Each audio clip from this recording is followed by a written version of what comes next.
Natin si Kaupay Vlog. May mga katanungan tayo na kaunti. Gusto nating malaman kung bakit nabuo yung Kaupay Vlog. Simulan natin yung mga konting katanungan kay Kaupay Vlog. Ang unang tanong, paano ba nabuo ang Kaupay Vlog? Magandang umaga po sa ating lahat, lalo na sa ating napaka-snapping vlogger, si JJ Motovlog. Napakagandang katanungan po iyon, JJ Motovlog. Nabuo po ang Kaupay Vlog dahil nakita ko na itong Kaupay Vlog na binuo ko ay makakatulong sa ating mga kapwa Pilipino. Tama-tama, very timely ang tanong na iyan, mga kaupay. Kasi maraming nagtatanong, JJ Motovlog, na kung ano daw ang Kaupay Vlog. Yun! Pangalawang tanong ko yan, Kaupay. Bakit, yung pangalawang tanong, bakit tinawag na Kaupay Vlog? Yan. Yun pala. Bakit nga ba? Tinawag na Kaupay Vlog dahil unang-una na hindi nyo alam na ang apelyido ko ay Bueno. Alam nyo na. Alam nyo na ang apelyido ni Kaupay. Ang salitang Bueno ay hango sa Espanyol, sa Kastila. Ibig sabihin, ninuno pa talaga yung mga pangalan na Bueno? Ninuno pa. Pinamana sa atin mga lolo. Mga unang henerasyon. Ngayon, bago ako nag-create ng vlogging, sabi ko na ipapangalan ko ito sa apelyido ko. Ngayon po bilang isang waray na pinanganak sa Samar, yung Bueno, hinango ko sa salitang waray, kinonvert ko. Kaya ang Bueno sa waray is Kaupay. Sa English naman, ang Kaupay is good. Bueno is good. Yun. Malalim talaga pagka mga Tagalog tulad ko. Hindi natin maano yan. Tubong waray pala si Kaupay Vlog. Opo. Ang ano naman, JJ Moto, ang sa Tagalog naman ng Bueno is mabuti. Mabuti. Good. Good. Sa English. Sa Tagalog, mabuti. Mabuti. Yun. Sa salitang waray, Kaupay. Kaya nabuo ang vlog ko dahil sa salita na iyon. Doon pala nagsimula ang Kaupay Vlog. Ngayon, alam nyo na po, mga... yung pangatlong tanong, kasi nasagot mo na yung pangalawang tanong ko. Ngayon, yung pangatlong tanong, ano bang meron sa Kaupay Vlog? Yan. Ang mayroon po sa Kaupay Vlog is more on pag-share ng biyaya sa ating mga kapwa Pilipino, lalo na yung poorest of the poor. Yung walang-wala talaga mga kaupayan ang pinupuntahan natin. Yun pala. Yun. Kung makikita nyo sa ating mga vlogging, sa ating mga video, ang makikita ninyo yung tinutulungan natin na yung walang-wala sa buhay. Pero nagtatrabaho sila. Hindi yung tinutulungan natin na walang-wala. Wala na lang silang gagawin buong maghapon kundi tumunganga. JJ Motovlog. At yun, mag-ano sila, kung maghintay lang sila na parang si Juan Tamad na may darating na biyaya. Itong tinutulungan natin, ito yung mga naghahanap buhay, nagsusumikap para lang may kakainin sa isang araw ng 3 bisis. Nagsisikap sila. Pero ito yung mga poorest of the poor. Hindi tayo tumutulong na nandyan lang sa bahay, malimos. Tama. Yung walang pinagpaguran ba? Tulad sa mga vlogging natin. Pumupunta tayo sa mga iba't ibang lugar, mga JJ Motovlog. Tama. Pag may nakita tayo na pusuan natin na ito si Lolo nagtatrabaho, nangangalakal. Tama. Ayan. Yan ang tinutulungan natin. Ibig sabihin, may ginagawa pa rin siya. May ginagawa. Yan ang ibig sabihin ng pagtulong ni Kaupay Vlog. Ibig sabihin, tinutulungan mo siya, pero gumagawa siya ng solusyon muna sa kanyang sarili. Kahit na may mga kapansanan siya. Opo. Yan. Yung pangalawa, JJ Motovlog, yung tinutulungan natin, yun ang may mga mabuting kalooban din. Halimbawa, si Kaopay Vlog ay magpanggap na ano ngayon, mga ngalakal. Tama. Mga ngalakal ng basura. Or di kaya taong grasa. Magpanggap si Kaopay ng taong grasa. May napusuan siya ngayon na na nagtitinda. Halimbawa, nagtitinda ng fishball. Hingi ng pagkain na pag magbigay sa'yo, dahil walang pera si Kaopay Vlog, doon na ngayon papasok ang kabutihan. Yun, doon na papasok ngayon. Ibig sabihin, kumbaga, sinusubukan natin, tinetest natin muna yung isang, yung isang tao. Kumbaga, pag may napusuan ka na, na medyo mababang, kumbaga, hindi niya kayang niya, sarili niya. Ngayon, susubukan mo, itetest mo siya, kung gaano ba talaga siya kabuti. Sa kapwa niya. Ibig sabihin, doon ka na magpapanggap ng tagdoon, pulubi, ganyan. Tama. Tamang-tama po. Tapos, pag mabuti siya, ibig sabihin, certified Kaopay siya. Yun pala yung yun ang yan ang criteria sa isang dapat din na tulungan. Kahit na mahirap siya, kahit na wala siya, pero gumagawa siya ng paraan, yun nga lang, hindi kayang i-provide yung, kumbaga, yung gusto niya talagang mangyari. Halimbawa, yung matustusan yung pangangailangan niya, siyempre, sa kapansanan niya, o ganyan, kung mahirap. Pero, nandyan ka na ipapakita mo talaga sa kanya kung paano talaga maging yung kumbaga isang matulungin kasi tinulungan mo siya pero bago yon natulungan ka niya. Yun, tamang-tama. GJ Motovlog. Tamang-tama po iyon. Yung pinaka huli kong katanungan sa iyo, Kaopay. Minsan sa mga yung magsisimula pa lang na maging content creator, vlogger. Ano ba yung maitutulong mo sa magsisimula pa lang na creator ng isang content na vlog? Ano bang tuturo mo sa kanila? Paano ba mag-create ng channel tapos content? Yan. Okay. Unang-una, kung magki-create kayo ng channel, gagawa kayo ng page. Yung napakagandang pangalan na po.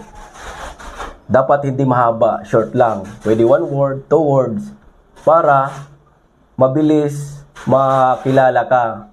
Mabilis makilala yung page mo. Ibig sabihin, madaling matandaan. Madaling matandaan. Ayan po. Tapos, pangalawa, kung kayo magsimula na kayo. Isa puso ninyo ang pagiging isang content creator, pagiging vlogger. Kasi kung hindi nyo isa puso, maunahan kayo ng negatibo, lalo na sa mga paligid ninyo. Maraming negatibo dyan. Tulad ng Kaopay, yung mga basher. May mga basher ka ba? Hindi mawawalan ang basher talaga. Yung mga bashing, hindi mawawalan yan. Okay lang yan, wag mong dibdibin. Kung nilulockdown ka man na hindi mo kaya yan mag-vlog hindi ka sanay makipag-usap, hindi ka sanay makipag-halubilo. Nandiyan nasa paligid yung mga mga mabait na lang. mga mabait. Nandiyan. Kaya kung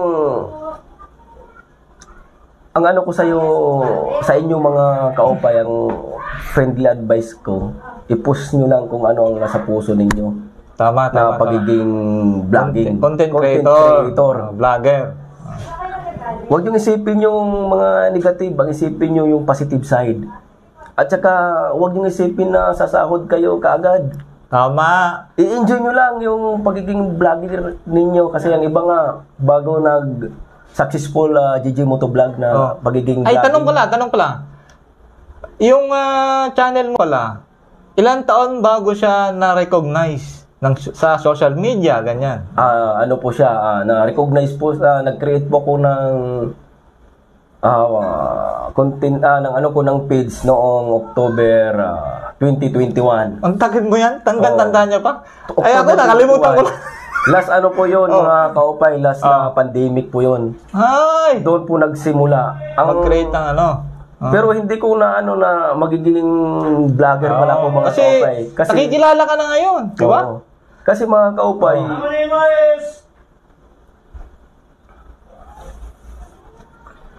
kasi mga kaupay, hindi naman talaga ako maggawa ko ng vlog. Noong pandemic kasi mayroon pa tayo Jijimoto vlog na tinatawag na 15 days duty, 15 days off, di ba? So walang magawa sa bahay, kundi banding ng pamilya, mga anak. One time, kumakanta yung mga anak ko ng 10,000 Reasons. Alam mo ba yun yung kanta na yun? 10,000 Reasons. Yun. Yun ang pinakauna kong binidyohan ko lang sila, pero hindi ako hindi pa ako content creator, hindi ako vlogger.